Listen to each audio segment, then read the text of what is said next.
നല്ല ഭംഗിയുള്ള ഒരു ലോക്കറ്റ് കിട്ടിയിട്ടുണ്ട് കേട്ടോ. ഇത് ഉപയോഗിച്ചിട്ടേ ഒരു മാലയാണ് കേട്ടോ ഇന്ന് ഉണ്ടാക്കണത്. കൃഷ്ണൻ്റെ ഓടക്കുഴലൊക്കെ വിളിച്ച് നിൽക്കണ നല്ല ഭംഗിയായിട്ടുള്ളൊരു ലോക്കറ്റാണ് കേട്ടത്. ഇത് ഈ ഗ്രീൻ കളറുള്ള ഗ്ലാസ് ബീഡ് കൊണ്ടാണ് കേട്ടോ കോർക്കണത്. നല്ല ഭംഗിയുള്ള ഗ്രീനാണ് കേട്ടത്. അതുപോലെ തന്നെ ഗോൾഡൻ്റെ ബീഡും കൂടിയിട്ട് ഇടയിൽ കോർത്തെടുക്കുകയാണ് ചെയ്യുന്നത് കേട്ടോ. സിമ്പിളായിട്ട് നമുക്ക് കോർക്ക വേണ്ടോ, എത്ര നീളം വേണമെന്നുവെച്ചാൽ അതിനനുസരിച്ച് കോർക്കാം കേട്ടോ. അപ്പോൾ ഇതെങ്ങനെയാണ് ചെയ്യാൻ നോക്കാം. ആദ്യം തന്നെ ഞാൻ ലോക്കറ്റാണ് കേട്ടോ കോർത്ത് കൊടുക്കുന്നത്. ഗിയർ വയറിലാണ് കേട്ടോ കോർക്കുന്നത്.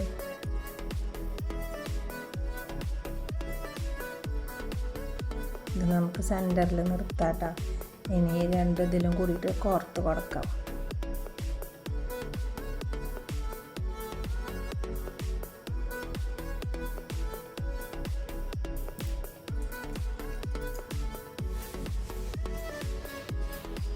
ഇനി ഗോൾഡൻ്റെ ബീഡാണ് കേട്ടോ കോർത്ത് കൊടുക്കുന്നത്.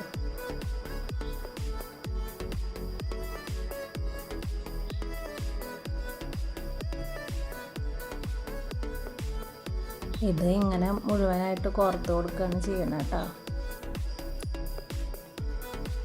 ഇതേപോലെയാണ് കേട്ടോ. ഇനി ഇത് മുഴുവനും കോർത്തിട്ട് നോക്കാം കേട്ടോ. ഇത് മുഴുവനും കോർത്തുണ്ട് കേട്ടോ.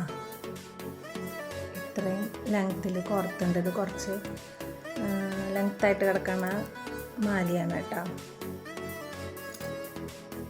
നമുക്കിത് ലോക്ക് കൊടുക്കാം കേട്ടോ. ഇങ്ങനത്തെ ലോക്കാണ് കേട്ടോ അതിന് കൊടുക്കണത്. അതിന് ആദ്യം തന്നെ ഗിയർ ലോക്ക് കോർത്ത് കൊടുക്കാം കേട്ടോ.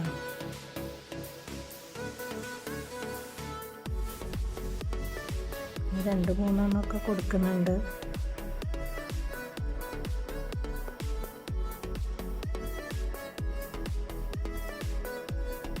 ഇനി ഇതിൻ്റെ ഒരു സൈഡ് കോർത്ത് കൊടുത്തിട്ട്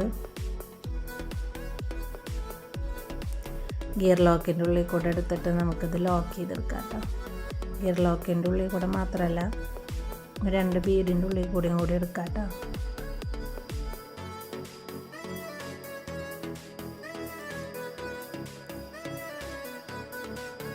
ഇത് ലോക്ക് ചെയ്യാം.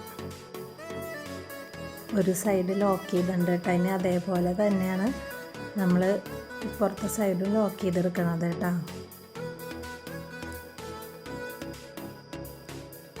മൂന്ന് ഗിയർ ലോക്ക് ഇട്ട് കൊടുക്കുന്നുണ്ട് കേട്ടോ. കുറച്ച് ഉറപ്പിന് വേണ്ടിയിട്ടാണ് മൂന്നെണ്ണം ഇട്ട് കൊടുക്കുന്നത്. അങ്ങനെയൊന്നുമില്ല, രണ്ടെണ്ണം ആയാലും മതി. ഇനി നമുക്ക് ഇത് കൂടെ എടുത്തിട്ട് ഗിയർ ലോക്ക് കൂടെ എടുത്തിട്ട് പ്രസ് ചെയ്തെടുക്കാം കേട്ടോ.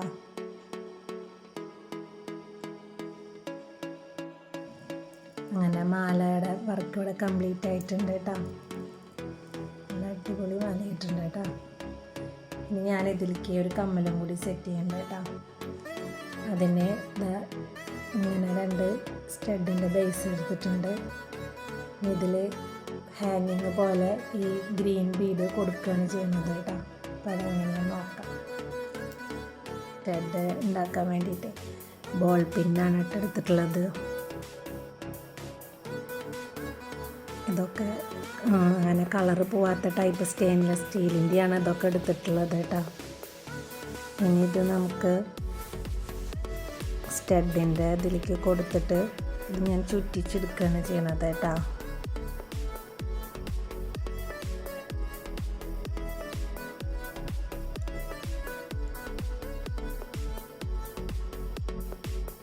ഇതുപോലെ ഇത് ചുറ്റിയിട്ട് ഇതിൻ്റെ സൈഡ് ഭാഗം നമുക്കൊന്ന് പ്രസ് ചെയ്ത് വെക്കാം കേട്ടോ. എന്നാലാണ് അത് ഇങ്ങനെ കൊളത്തി വലിക്കാണ്ടൊക്കെ ഇരിക്കാൻ വേണ്ടിയിട്ടാണ് അങ്ങനെ ചെയ്യുന്നത് കേട്ടോ. അങ്ങനെ കമ്മലിൻ്റെ വർക്കും കഴിഞ്ഞിട്ടുണ്ട് കേട്ടോ. എങ്ങനെയാണ് കേട്ടോ കമ്മലിൻ്റെ ഒരു ലുക്ക് വരുന്നത്. ഈ മാലയും കമ്മലും സെറ്റായിട്ടാണ് കേട്ടോ ചെയ്തിട്ടുള്ളത്. നല്ല ഭംഗിയുണ്ട് കേട്ടോ കാണാൻ വേണ്ടിയിട്ട്. ഈ വീഡിയോയിൽ ഇതിൻ്റെ ഭംഗി ശരിക്കും കിട്ടണില്ല, നേരിട്ട് കാണാൻ നല്ല ഭംഗിയുണ്ട് കേട്ടോ. ഈ ലോക്കറ്റ് ആയാലും അതുപോലെ ഇത് നല്ല ഗ്ലാസ് ബീഡാണ്, ഇതിൻ്റെ ഉള്ളിൽ കൊടുത്തിട്ടുള്ള ഗോൾഡൻ ബീഡൊക്കെ നല്ല ക്വാളിറ്റി ഉള്ളതാണ്. അങ്ങനെ കളറ് പോണ ഐറ്റമൊന്നുമല്ല. അപ്പോൾ കുറച്ച് കാലം നിൽക്കണ ടൈപ്പാണ് കേട്ടോ ഈ മാല. അത്ര പെട്ടെന്ന് കംപ്ലൈൻറ്റ് വരണതൊന്നുമല്ല കേട്ടോ. ഓണമൊക്കെയല്ലേ വരുന്നത്, അപ്പോൾ ഓണത്തിന് സെറ്റ് മുണ്ടിൻ്റെ സെറ്റ് സാരിയുടെ ഒക്കെ ഒപ്പം വെയർ ചെയ്യാൻ പറ്റുന്ന നല്ല ഭംഗിയുള്ള ഒരു സെറ്റാണ് കേട്ടോ ഇത്. അല്ലാണ്ട് തന്നെ സാരിയുടെ ഒക്കെ ഒപ്പം ഉപയോഗിക്കാൻ പറ്റും. അപ്പോൾ ഈ വീഡിയോ ഇഷ്ടപ്പെട്ടു വെച്ചെങ്കിൽ എല്ലാവരും ലൈക്ക് ചെയ്യും, ഷെയർ ചെയ്യും, സബ്സ്ക്രൈബ് ചെയ്യുകയൊക്കെ ചെയ്യണം കേട്ടോ. കമൻറ്റും ചെയ്യണം കേട്ടോ.